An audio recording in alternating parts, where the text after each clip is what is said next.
Guys, again हम तुम्हारा live हुए हैं।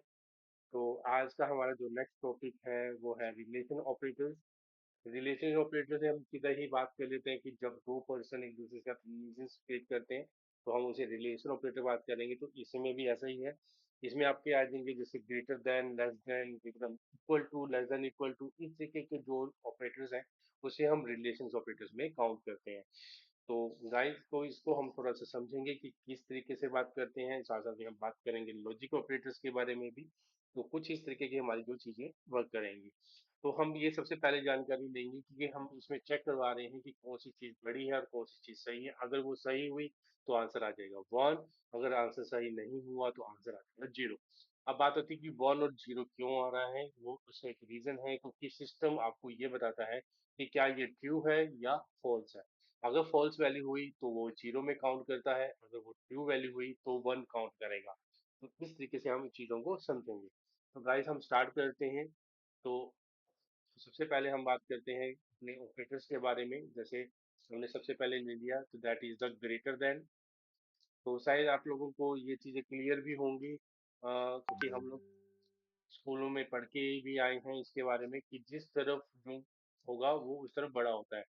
बट हम इसको दूसरे वे में समझेंगे। तो अगला आता है हमारे पास जैसे इक्वल टू। अगर आपने इक्वल टू लगाना है तो 2 बार आपको इक्वल टू लगाना होगा, तभी जाके वर्किंग करेगा। राइट जी। अगला आता है ग्रेटर देन इक्वल टू। तो इसका मीन्स हमारे पास आ जाएगा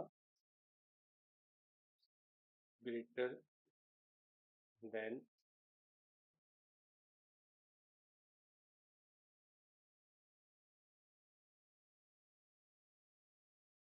इक्वल, मतलब ये वैल्यू उससे बड़ी भी होगी और उसके बराबर भी होगी। तो इसका मीनिंग ये होता है।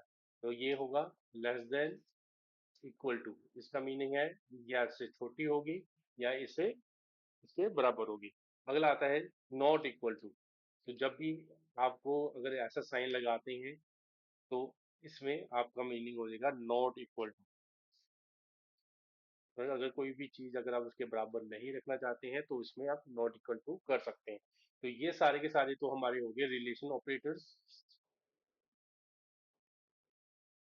रिलेशनल ऑपरेटर्स जिनको आपने याद करना है।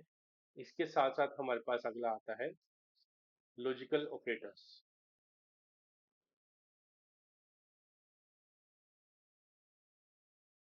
राइट है गाइस। तो लॉजिकल ऑपरेटर्स हमारे पास सबसे पहले आएगा एंड, दूसरा आएगा और, राइट। तीसरा आएगा आपका नॉट। तो ये हमारे पास तीन हमारे पास लॉजिकल ऑपरेटर्स होते हैं। तो इनको आपने यूज करना है। ठीक है गाइस। तो अब बात होती है कि इनको हम कैसे समझे। जैसे एग्जांपल तौर पे मैं कुछ चीज आपको क्लियर करने जा रहा हूँ। जैसे मान लीजिए ए की वैल्यू हमारे पास जो सी है ए इक्वल टू, जो हमारे पास बाइनरी नंबर आया है 0 0 1 1। ऐसे ही हमारे पास जो वैल्यू आई है बी इक्वल टू 0 1 0 1। तो ये हमारे पास आई है। अब मान लीजिए अगर आपके पास कोई सिस्टम बोलता है ए एंड बी। अगर ए एंड बी आता है तो इसको आपने सिंपल, मैं एक सिंपल तरीका समझाने जा रहा हूँ जिससे आपको आपके लाइफ टाइम आपको ये चीजें यूज करेंगे। और मान लो अगर ए एंड बी आता है तो आप सीधे काम कर लीजिए, जो वैल्यू मल्टीप्लीकेशन डाल दीजिए। मतलब 0 को 0 से मल्टीप्लाई करेंगे तो 0 आएगा, 0 1 को 1 से मल्टीप्लाई करेंगे तो 0 आएगा, 1 को 0 से मल्टीप्लाई करेंगे तो 0 आएगा, 1 को 1 से मल्टीप्लाई करेंगे तो 1 आएगा। तो ये आपकी सिंपल तरीका, आप इसको यूज कर सकते हैं। अगला आता है हमारे पास ए और बी के साथ। तो इसमें अगर आप बात करते हैं, इसमें आप प्लस का साइन लगा दीजिए। तो प्लस का साइन मतलब 0 को 0 से प्लस करेंगे तो 0, 0 को 1 से प्लस करेंगे तो 1, 1 को 0 से करेंगे तो 1। अब यहाँ पे 1 और 1 2 नहीं करेंगे, यहाँ पर आंसर 1 ही रहेगा। राइट है गाइस।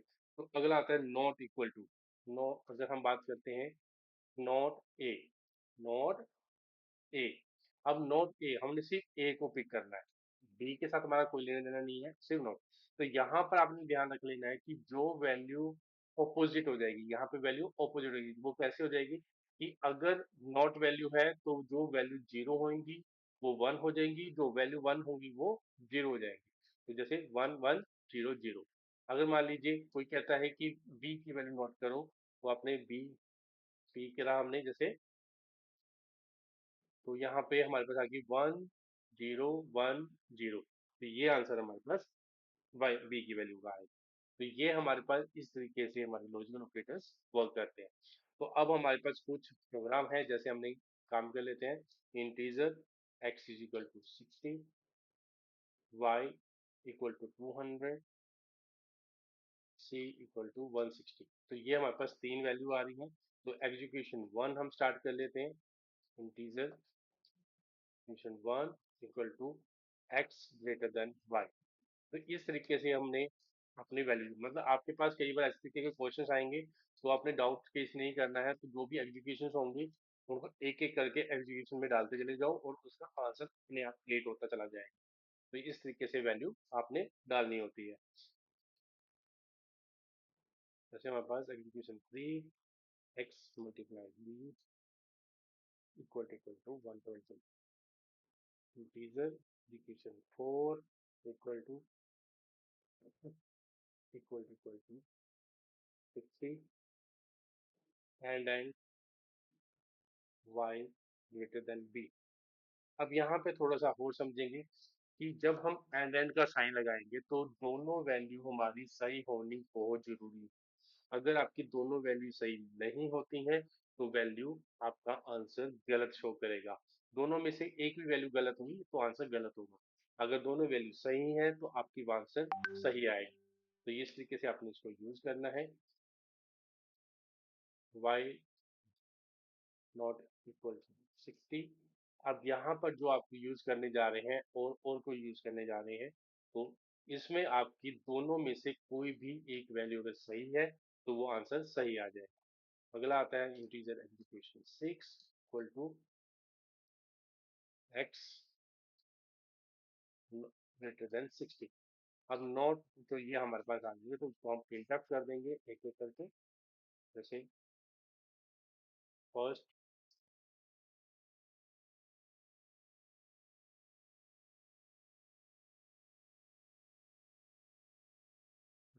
b x 1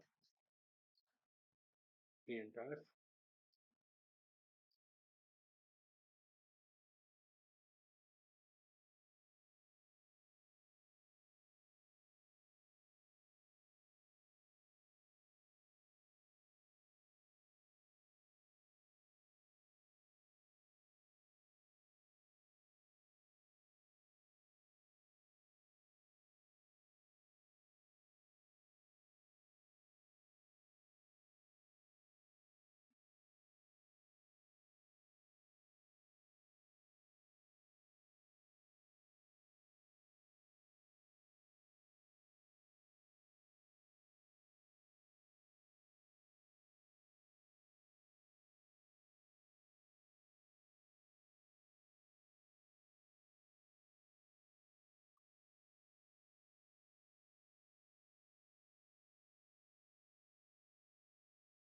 इस तरीके से हमने सारे डाल दिए। अब आप अपना आंसर देखिए, मैंने नेक्स्ट लाइन जनरेट नहीं की है, तो थोड़ा एरर जनरेट हो सकता है। तो क्योंकि वो एक ही लाइन में सबको ले लेगा, आंसर वैसे तो नहीं देगा, एक ही लाइन मिलेगा। फिर मैंने स्लैश सेंस लगा दिए हैं, तो इसको हम देखते हैं। तो जैसे हमारी पहली एरर जनरेट हुई है, यहाँ पर हमने ब्रैकेट नहीं लगाया था, तो उसकी वजह से हमारे यहाँ पर एरर जनरेट हुई है। तो अब यहाँ पर चेक करते हैं एक्स।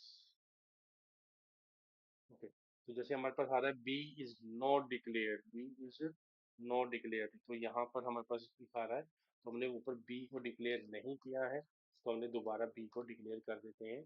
तो ये हमारा आंसर वर्क कर जाएगा। तो इस तरीके से आपके आंसर्स आएंगे जो आपको आपके लॉजिक और आपके रिलेशन ऑपरेटर्स के थ्रू वर्क कर जाएंगे। तो ये हमारे ऑपरेटर्स थे जिनको आपने यूज कर सकते। ठीक है गाइस, तो ये आज का टॉपिक था। बाकी हम कल फिर दोबारा मिलेंगे नए टॉपिक के साथ, नई चीजों के साथ। Thank you guys.